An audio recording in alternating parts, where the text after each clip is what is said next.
बिस्मिल्लाहिर्रहमानिर्रहीम। अस्सलाम वालेकुम नाज़रीन, आप यूट्यूब चैनल देख रहे हैं। मैं इमरान खान हूँ। नाज़रीन, एक ख़बर मैंने आपको देनी है, लेकिन नेक्स्ट वीलॉग में पूरी तहकीकात के साथ आपके सामने मैं ख़बर रखूँगा। लेकिन अब तक की जो सूरत हाल है वो आपको बताता हूँ। आज़म सवाती साहब गए थे इमरान खान साहब से मिलने। आज़म सवाती साहब वो शख्सियत है जिन पर इमरान खान साहब बहुत भरोसा करते हैं, लेकिन आज़म सवाती साहब के अली अमीन गंडापुर साहब से बड़े शानदार ताल्लुकात हैं।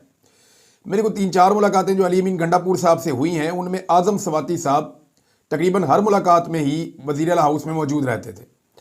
तो उन्होंने यानी वज़ीर आला हाउस में उनको शायद घर मिला हुआ था, वो वहीं पे रहते थे।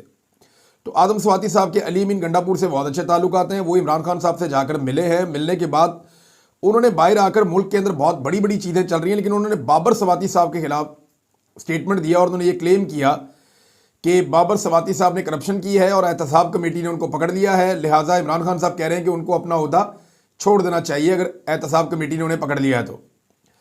अब सवाल ये पैदा होता है कि क्या बाबर सवाती साहब करप्ट हैं? तो मैंने अब तक जो इन्फॉर्मेशन इकट्ठी की है वो इतनी क्लियर तो नहीं है, लेकिन ज़्यादा अतराफ से मुझे जो खबर आई है कि जैसे पॉलिटिशियंस होते हैं कि अपने इलाके में, अपने हल्के में वो चाहते हैं कि उनकी मर्ज़ी के लोग मौजूद रहें, वहाँ पर वो अपने लोगों के काम करवा सकें, वो इस किस्म का तो है। लेकिन करप्शन के बारे में अभी तक कोई कहानी खोलकर सामने आई नहीं। अब क्योंकि दावा किया गया एहतसाब कमेटी के हवाले से, तो मेरा क्योंकि इनसे रब्ता रहता है एहतसाब कमेटी के लोगों से, और दो लोगों को मैं बड़ी अच्छी तरह जानता हूँ, जिनमें एक मुसद्दिक अब्बासी साहब हैं और दूसरे जो हैं वो सीनियर लॉयर हैं, वो भी वहाँ पे मौजूद हैं। उनसे मैं रब्ता करूँगा कल दोनों से और उनसे पूछूंगा कि एहतसाब कमेटी के मुताबिक क्या बाबर सवाती साहब वाकई करप्ट हैं और उनको हटाया जाना चाहिए, क्योंकि इसकी वजह कहानी कोई और बन रही है। लेकिन अगर बाबर सवाती साहब बेईमानी नहीं कर रहे और सिर्फ वजह यह है कि वो एक बाअसर शख्सियत है, मेरी इतला के मुताबिक जो जुनैद अकबर साहब हैं उन्होंने ये जो आज़म सवाती साहब का एतराज़ है वो ये है कि जी जो मेरा ज़िला है या जो मेरा इलाका है हज़ारा का, वहाँ पे मेरी मर्ज़ी के बंदे जो हैं उनको ओहदे दिए जाएँ। वो ये चाहते हैं मेरी मर्ज़ी के बंदों को ओहदे मिले। अब वहाँ पे जो सेक्रेटरी जनरल रखा गया वो बाबर सवाती साहब, क्योंकि उनका बड़ा तगड़ा ग्रुप है, उनका रखा गया, और जो सदर रखा गया वो आज़म सवाती साहब के ग्रुप का रखा गया। तो दोनों ग्रुपों को इत्तेहाद के लिए ये जुनैद अकबर साहब ने फैसला किया था मेरी इतला के मुताबिक।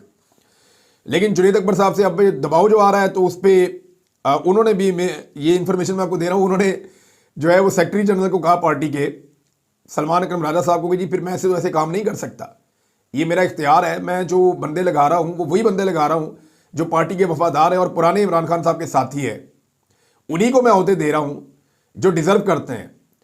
और यहाँ पे क्योंकि दो धड़ों में बड़ी सख्त लड़ाई थी तो मैंने एक का सदर लिया और वो आज़म सवाती साहब का लिया, और जनरल सेक्रेटरी बाबर सवाती साहब का ले लिया। लेकिन क्योंकि इनकी मुखालफत है तो अपनी मुखालफत में मुझे रगड़ा देंगे, तो ऐसे में काम नहीं कर सकता। उन्होंने भी हाथ खड़े कर दिए। अब नाजरीन, मैं इसके ऊपर पूरी तहकीकात करूँगा और सारी चीज़ आपके सामने रखूँगा कि इसमें कौन जिम्मेदार है और अंदर गेम क्या है, क्योंकि खैबर पख्तूनख्वा के अंदर बार बार ये बात होती है और ये बात यानी मेरे पास अपनी ज़ाती कोई खबर नहीं है, लेकिन ये बहुत सारे लोगों ने इसको कहा, जैसे शेर अफजल मरवत ने कहा, जैसा कि बहुत सारे और सहाफ़ी हैं उन्होंने कहा, जैसा कि सिद्दीक जान साहब ने कहा, और दीगर लोगों ने कहा कि इमरान खान साहब is not happy with the Gandapur और मे बी इनकी छुट्टी कर दी जाए। और ये वो सारे सहाफ़ी ये बात बड़े दावे के साथ करते हैं।